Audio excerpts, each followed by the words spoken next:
Across the Appalachian Mountains and beyond, people have reported encounters with something they struggle to explain.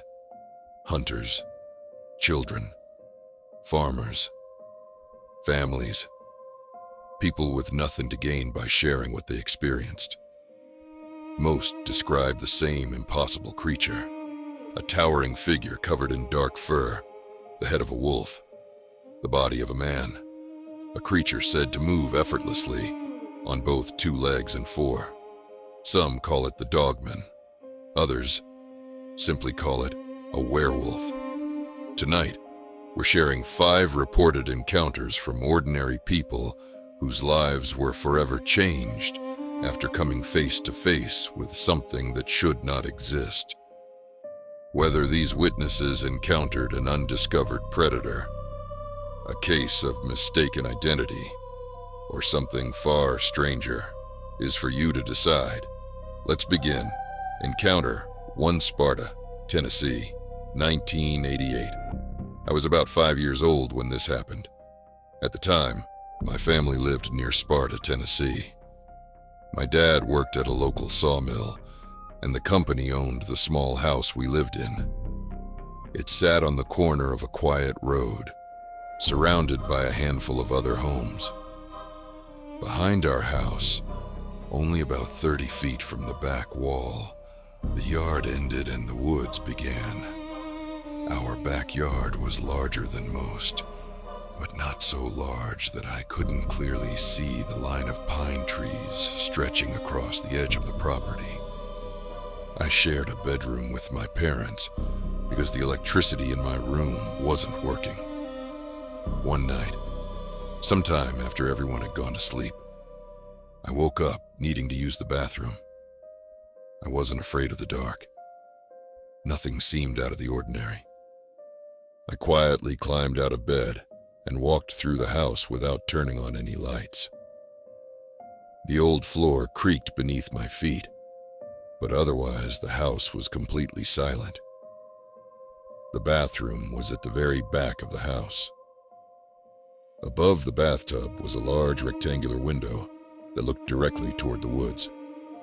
I went inside, closed the door, and sat down. That's when I heard it. It wasn't loud, just a faint scratching sound, followed by a low grunt. It wasn't enough to frighten me, just enough to make a curious 5-year-old want to see what had made the noise. I climbed onto the edge of the bathtub and looked out the window. Standing just beyond the edge of our yard, where the grass met the tree line, was something I had never seen before. At first, I thought it was a man. But the longer I looked, the more I realized something wasn't right. The proportions were all wrong. It wasn't looking toward the house. Instead, it seemed completely focused on the road in front of our property. Even in the darkness, I could clearly make out its outline. Its body was covered from head to toe in jet black hair. Its ears were tall and pointed. Its snout was long, like that of a wolf or a large dog.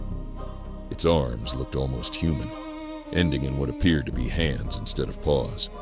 But its legs bent backward like the hind legs of a dog. The creature stood perfectly still. It wasn't pacing. It wasn't searching. It wasn't making a sound. It was simply standing there, watching. Looking back now, people often ask if I was terrified. The truth is, I don't remember being afraid. I remember thinking it was just a really big dog. I was simply too young to understand how impossible what I was looking at really was. So I just stood there, watching it. Then I made a small sound. Maybe I shifted my weight. Maybe I bumped the side of the bathtub. I honestly don't remember. But whatever I did, the creature heard it. Its head slowly turned. It looked directly toward the bathroom window, directly at me. For several long seconds, neither of us moved. Then it did something I've never forgotten. It tilted its head, almost as if it was trying to understand what it was looking at, or perhaps trying to decide what to do next. There was no growl, no sudden movement, no sign of aggression. Without making a sound, it took one slow step backward, then another. Within seconds, it disappeared into the darkness of the trees, as though it had never been there at all. I stayed there for another minute, staring into the woods, expecting it to step back out. It never did. Eventually, I climbed down from the bathtub, walked quietly back through the house, slipped back into bed, and somehow fell asleep. For years, I convinced myself it had only been a dream, but deep down, I knew it wasn't. We didn't even have a television growing up. I wasn't watching horror movies. I wasn't reading books about werewolves. I had nothing in my life to compare that creature to. As I grew older, every movement in those woods caught my attention. A shadow between the trees, a branch moving when there wasn't any wind.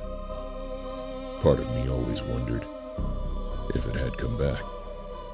I can't honestly say I ever saw that same creature again. Maybe I did, maybe I didn't. But I have never forgotten the one standing at the edge of our yard that night. Even now, decades later, I can still picture its silhouette, standing perfectly still, watching. What has stayed with me all these years wasn't its size, or the way it looked. It was the way it stared directly at me, as if it knew exactly where I was, exactly what I was doing. I've never truly seen that creature again, at least, not while I was awake. Encounter 2, Youngstown, Ohio, late 1980s. The next encounter comes from the abandoned steel mills of Youngstown, Ohio. During the late 1980s, much of the city's once thriving steel industry had been left behind. Massive buildings stood empty. Broken windows lined rusting factories, and entire sections of the industrial district had become silent reminders of a different era. For a group of local teenagers, those abandoned buildings became the perfect place to explore. Over several weeks, they had turned one of the empty mills into their own secret hangout. Every floor held something different to discover, from forgotten offices to rusting machinery and hidden rooms that looked untouched for years. They carried sheets of scrap metal inside, stacking them into makeshift walls that blocked the view from nearby railroad tracks. On the second and third floors, they cleared enough space to spend entire evenings talking around a small fire. Getting there wasn't easy.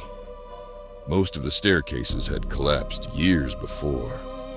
The boys had memorized every broken step and missing section of floor. One wrong move could send someone crashing several stories onto twisted steel below. To them, that made the building feel safe. It was the one place they believed nothing could reach them, especially the packs of wild dogs that roamed the abandoned industrial district after dark. One warm summer evening, the group gathered around another bonfire inside the mill. They laughed, told stories, joked with one another like they had countless times before. The orange glow of the fire danced across the rusted walls, while the smell of smoke mixed with old grease, rust, and decades of forgotten industry. Outside, darkness swallowed everything beyond the broken windows. Not long after sunset, barking echoed somewhere outside. Nobody paid much attention. Wild dogs were common around the old mills, but after a few moments, one of the boys noticed something. The barking wasn't random. It sounded like the dogs were chasing something. Curious, the group quietly moved toward an opening, overlooking a large mound of discarded industrial coke outside the building. From there, they listened. The barking became louder. Then everything erupted. The sound of several dogs fighting filled the night. Growling, snarling, yelping. At first, it sounded like an ordinary fight between wild animals. Then, something changed. A much deeper growl rolled across the yard. It wasn't the sound of a dog. It was louder, heavier, powerful enough that the boys could actually feel it vibrating through the steel beneath their feet. Within seconds, the barking turned into terrified screams. The witness later said it sounded as though the dogs were being ripped apart. Several animals were thrown over the top of the mound before disappearing into the darkness. The remaining dogs fled in every direction. Then, something climbed into view. Moving on all fours was an enormous wolf-like creature, unlike anything the boys had ever seen. It was larger than any dog, larger than any wolf.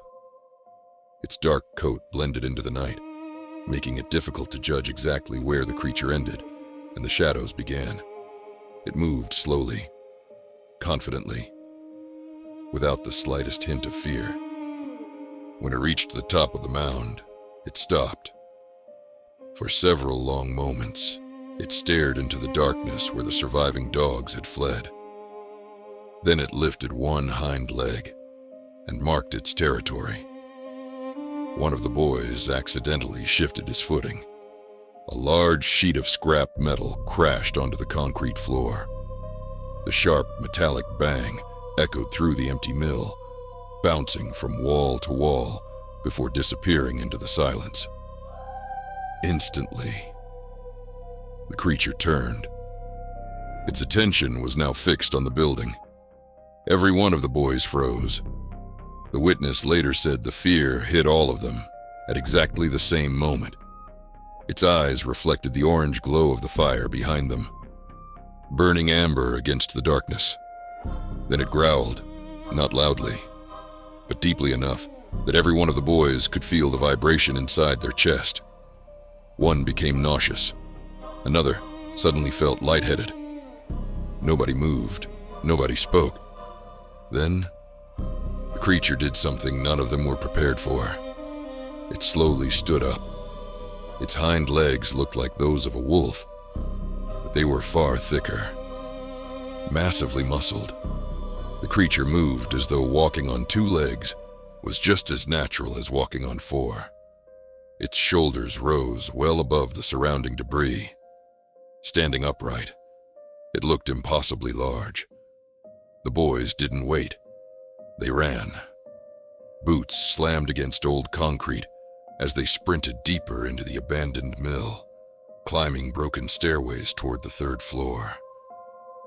One of them began crying. The others begged him to stay quiet. For several minutes, everything became silent. They hoped the creature had gone. They hoped the old mill truly was the fortress they had always believed it to be. Then they heard it. Heavy footsteps. Not inside the building. Outside. Metal groaned somewhere beyond the wall. Something was climbing the exterior of the abandoned mill. A massive shadow stretched across the far wall, illuminated by the flickering bonfire below. Moments later, the creature stepped into view. The witness estimated it was at least the size of a grizzly bear. It lowered its head, slowly sniffed the air, then turned, looking directly toward the boys. The witness believes it already knew exactly where they were hiding. Thick strands of saliva hung from its jaws.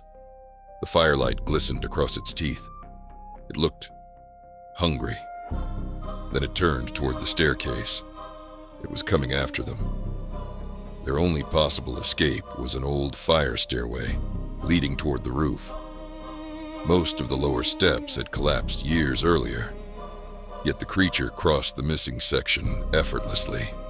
Within seconds, it had reached the second floor. The boys were certain they weren't going to make it out alive. Then, A train passed beside the abandoned mill. Its horn shattered the silence. The creature stopped. It turned toward the sound, almost as though the sudden blast had caught it off guard. Then, without hesitation, it leapt through the opening in the wall and disappeared into the darkness. The boys remained hidden for what felt like forever. None of them wanted to be the first to move. They were convinced that if they made the slightest sound, the creature would return. Eventually, they climbed back down one floor at a time, carefully placing every step, making as little noise as possible. With weak flashlights in one hand and pistols in the other, they slowly made their way out of the abandoned mill.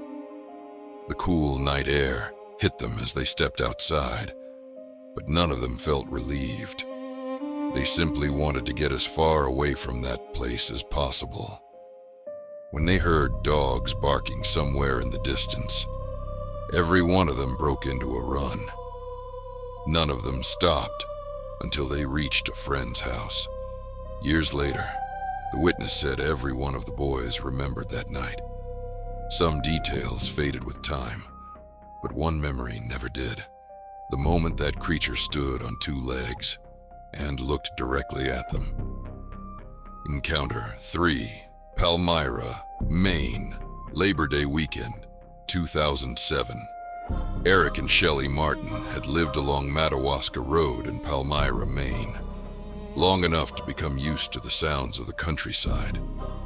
Their home sat in a quiet rural area, surrounded by woods, fields, and wetlands. Deer frequently wandered through the property, and hearing coyotes after sunset wasn't unusual. It was peaceful, the kind of place where most nights passed without anything more exciting than the sound of crickets or the wind moving through the trees. Labor Day weekend in 2007 began no differently.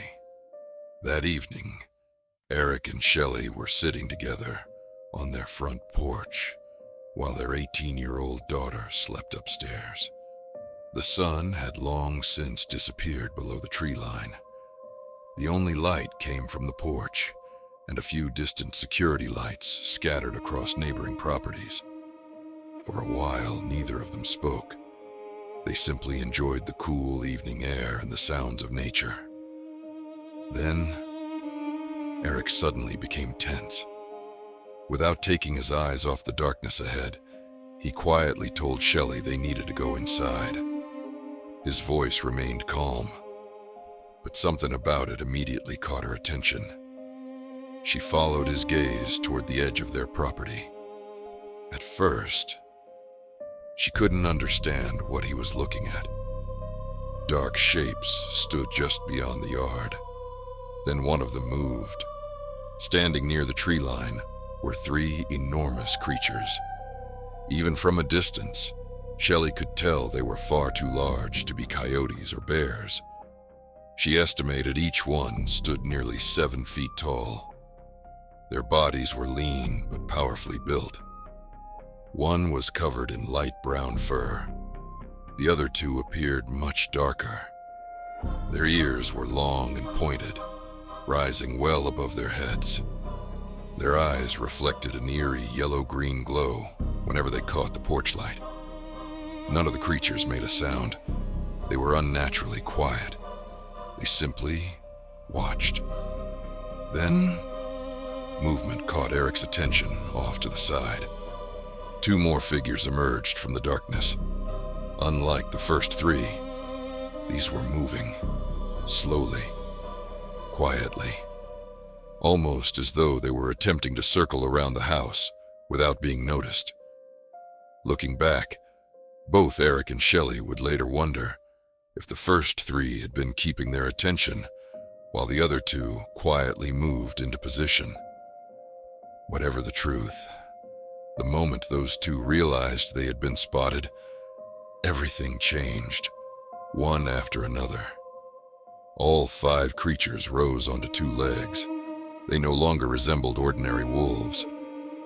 Shelley later said the movement looked completely natural. There was no awkward stumbling, no hesitation. It was as if walking upright was something they had done their entire lives.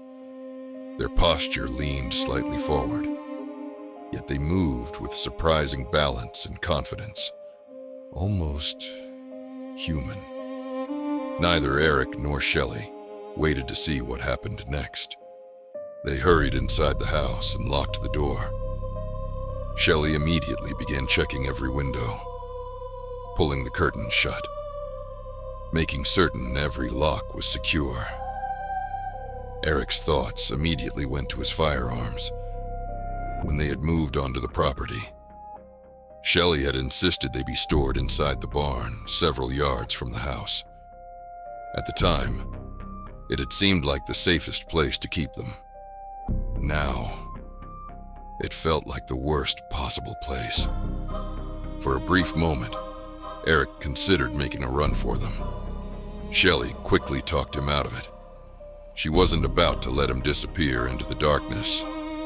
Instead, Eric decided to move the family car closer to the front door in case they needed to leave. Taking a deep breath, he stepped outside. Everything was quiet. The normal sounds of the countryside had vanished. No insects, no frogs, no wind, just silence.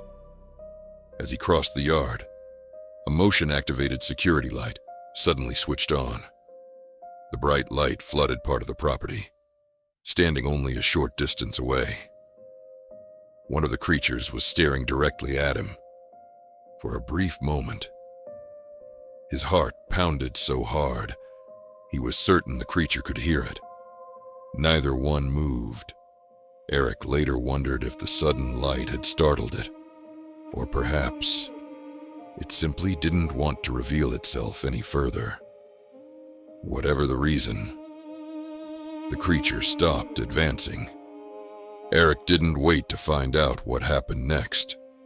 He turned, ran back toward the house, and locked the door behind him. Neither of them slept much that night. Every sound outside made them wonder if the creatures had returned. When daylight finally arrived, Eric and Shelley cautiously stepped outside. The property looked normal. Nothing appeared damaged, but as they searched the yard, they discovered several unusual tracks pressed into the soft ground.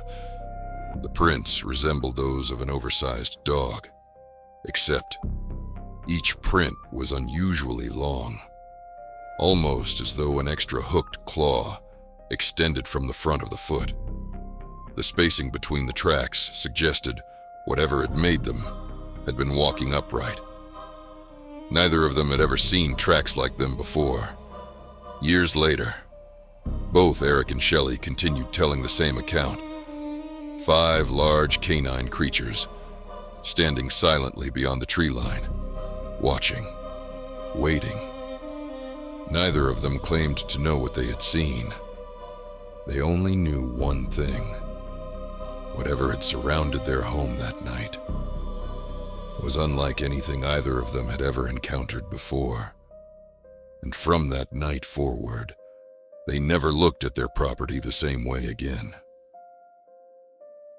Encounter 4 Mount Juliet, Tennessee. When my family moved onto 12 acres outside Mount Juliet, Tennessee, we thought we had found the perfect place to start over. The property was surrounded by thick woods. There was enough open land for a few animals, and the nearest neighbors were far enough away that the nights were usually quiet. It was exactly the kind of place we had always wanted. We could step outside, enjoy the fresh air, and have all the privacy we could ask for. For the first few weeks, everything seemed perfect. Our chickens settled in quickly. The sheep adjusted to their pasture. Deer wandered through the property almost every evening, and coyotes could occasionally be heard somewhere deep in the woods. Nothing seemed unusual. Then, the livestock started disappearing. At first, it was only a few chickens. We assumed coyotes had found an easy meal. It happens. So I reinforced the fencing and checked every corner of the coop. A few days later, more chickens disappeared. This time, something didn't make sense. The hardware cloth hadn't been dug under. It hadn't been climbed over. It had been ripped apart. The heavy wire was twisted and pulled open with enough force that I couldn't understand how any normal predator had managed to do it. The only animal I could imagine capable of that kind of strength was a large bear. But we weren't finding bear tracks. I remember standing there, staring at the damaged fencing. The longer I looked, the less it made sense. Whatever had done this was incredibly strong. Not long afterward, one of our sheep turned up dead. There wasn't much blood. There wasn't evidence of a struggle. It looked as though whatever had killed it had done so quickly. I had seen plenty of animals killed by predators over the years. This didn't look like any of them. Standing over that sheep, I felt a chill run up my spine. For the first time, I honestly wondered. Then one afternoon, I finally saw what had been living out there. I happened to be outside near the house when movement caught my attention. Something stepped out from the tree line. At first, my mind tried convincing me it was a person. It had to be. But with every step it took, that explanation fell apart. The figure was enormous, much larger than any man I'd ever seen. Its body was covered in dark fur. Its head looked unmistakably canine. Tall, pointed ears rose above its head. Its shoulders were broad. Its chest was powerfully built. Its arms hung lower than a person's. Then I looked at its legs. They bent backward like those of a wolf. Despite its size, it moved with surprising ease. Every step looked effortless. There was nothing awkward about it. If anything, it seemed completely comfortable walking on two legs. I tried comparing its height to a nearby tree. It had to be close to 7 feet tall, maybe taller. The creature never once looked in my direction. Part of me was thankful for that. It simply walked across the yard, as though it belonged there. Then, something else stepped from the woods. At first, I honestly thought my eyes were playing tricks on me. A second creature followed several yards behind the first. My heart sank. There were two of them. This one was noticeably smaller. Not small enough to mistake for a dog. Just younger. For a brief moment, I wondered if I was looking at an adult, in what could only be described as a pup. The larger creature never looked back. The smaller one followed close behind, matching its pace almost perfectly. Neither one made a sound. Neither appeared frightened. Within moments, both disappeared into the woods on the opposite side of the property. I stood there for several minutes, trying to convince myself I had imagined everything, but I couldn't. I knew what I had seen. Looking back, I often wonder if those missing chickens and dead livestock were ever the work of coyotes at all. Maybe they were. Maybe they weren't. I'll never know for certain. What I do know is that after seeing those two creatures, I never walked those woods alone again. Every strange sound after sunset made me stop and listen. Every missing animal carried a different meaning. Because once you've watched something like that calmly cross your own property, you begin to realize something unsettling. The woods don't always belong to us. Sometimes, we're the ones passing through someone else's territory. After that day, I never enjoyed that property the same way again. I was always watching the tree line, always listening. always wondering if something was watching me back. Because eventually, I realized something. I wasn't living beside those woods. I was living beside whatever called them home. Encounter 5, Randolph County, West Virginia. Some encounters last only a few seconds, yet those few seconds can stay with someone for the rest of their life. This report comes from Randolph County, West Virginia. It happened on a cold winter night during the 1990s. A husband and wife were driving along County Route 151 between the small communities of Jimtown and Norton. Snow covered the ground on both sides of the road. The mountains were quiet. The only sound was the steady hum of the tires rolling across the pavement. Traffic was almost non-existent. For that time of year, nothing seemed unusual. As they rounded a bend, something caught the driver's attention. A lone figure was walking along the shoulder of the road. At first, neither of them thought much of it. It wasn't uncommon to see someone walking along a rural road. Still, something felt strange. It was late. The temperature was well below freezing, and there wasn't another house anywhere nearby. The driver slowed the vehicle as they approached. Both of them expected to see a man bundled in a heavy winter coat. Instead, the figure slowly turned its head toward the passing headlights. For just a brief moment, the beams fully illuminated its face. Neither of them could believe what they were seeing. Its body appeared human. It stood upright.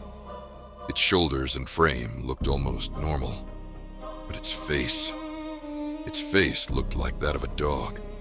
A long muzzle, tall pointed ears, dark eyes reflecting the headlights. The witness later said it looked as though someone had placed a wolf's head onto the body of a man. Neither of them spoke.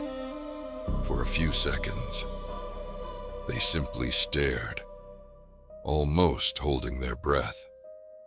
The driver instinctively pressed harder on the accelerator. The vehicle surged forward, leaving the figure standing alone beside the road. For several miles, neither of them said a word. The only sound inside the car was the engine and their own breathing. Finally, one of them quietly broke the silence. "Did you see that?" There was only a brief pause. "Yeah." "That wasn't a man." "No, it wasn't." Years later, the witness continued telling the same story. She never claimed to know what they had seen, only that it wasn't a person, and it wasn't any animal she had ever encountered. Whatever stood beside that road didn't belong there. The image of that face, illuminated for only a few seconds by the headlights, has remained with her ever since. Even now, whenever they find themselves driving lonely mountain roads after dark, especially when snow blankets the ground, neither of them slows down for a lone figure standing beside the road, because after what they witnessed that night, they've learned something unsettling.